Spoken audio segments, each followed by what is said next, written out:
आज हम अपना प्रिंटर 3D प्रिंटिंग मशीन से एक मॉडल निकाल रहे हैं, जिसका आप देख सकते हैं किस हिसाब से बना रही है 3D प्रिंटिंग मशीन।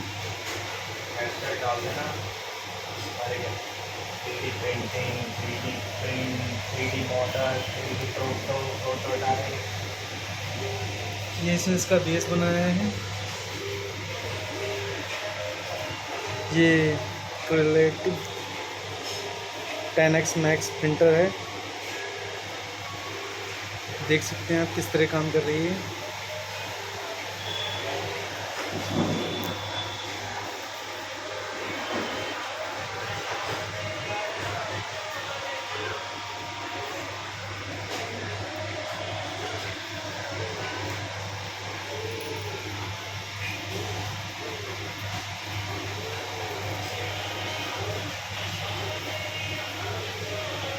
ये 3D प्रिंटिंग मशीन कुछ इस तरीके से काम करती है।